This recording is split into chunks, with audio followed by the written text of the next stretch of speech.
It's Tuesday night in Phoenix, and a group who call themselves the Arizona Patriots are hosting a meeting in a local strip mall. They'll continually move these goalposts if we don't shut it down now. Joe Biden called the 2020 election the battle for the soul of the nation. 2021 is the battle for the soul of the Republican Party, and it's all playing out well away from Washington, D.C. 2022 could be a potential bloodbath for Arizona if we can't have a secure election. That's right. Arizona is the flashpoint state for the demise of the Republican Party at the election. The moment it was called blue for the first time in 24 years, Donald Trump's re-election prospects collapsed. And I don't know what a traditional Republican is nowadays. And I don't even know, it is as fractured, but it's not really on philosophy. Rusty Bowers is the Speaker of the House in Arizona and a third-generation Republican. He took the call from Donald Trump when the former president and his lawyer, Rudy Giuliani, were demanding the state decertify Joe Biden's win. And I said, Mr. President, I voted for you. I worked hard for you. I campaigned for you. I went to the rallies with you. I did everything I could honorably do, but I won't break the law, period. I won't break the law. And he says, I'm not asking you to break the law. I said, okay, it's all great. Rusty then felt the wrath of Donald Trump's supporters who rallied at his home on and off for weeks. It's the meanness.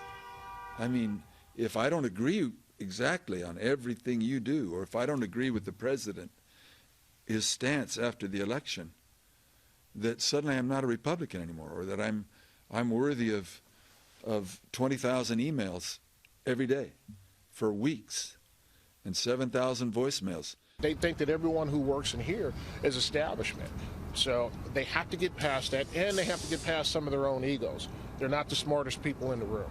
Walt Blackman's a member of the House in Arizona as well. He sits squarely in the pro-Trump camp. He too is concerned about the radicalization of the far right. So the GOP is, as you know, is the regular party. The faction that I'm talking about, the Patriot Party, and then you have the Trump supporters.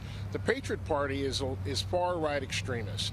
Not willing to compromise, not willing to sit down with the rest of the party, with the rest of the conservative group.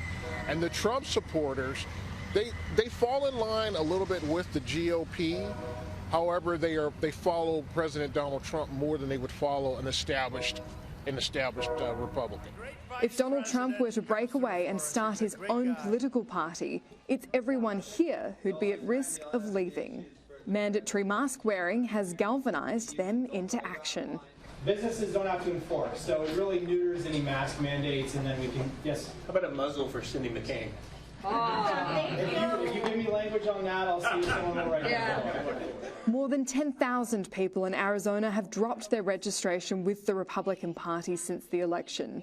They're not going Democrat in a fit of rage after the January 6 riots at the Capitol building. They're coming here. As people go, why the Patriot Party? I go, why the Republican Party? It'd be a lot easier if we didn't have to replace a party. I mean, that's not my personal goal. I'm still a registered Republican. I'm an elected precinct committeeman. So I would like to restore the Republican Party back to what it should be, which is really what the Patriot Party stands for, which is constitutional conservative leadership. Organiser Steve Daniels also said it was to show a clear message to those Republicans supporting the impeachment of Donald Trump. I think they're just showing that they're a globalist, uniparty system that is not for America first.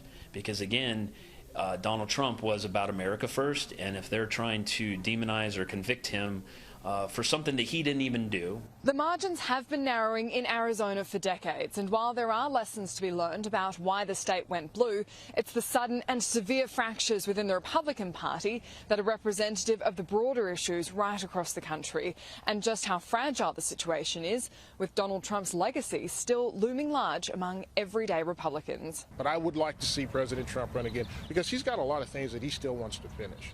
Although in the meantime, he might just finish the Republican Party. As it is now, it's very fractured, but parties have been fractured before. That's not a death sentence. You just have to realize what's more important, my personality or the issue. Annalise Nielsen, Sky News in Phoenix, Arizona.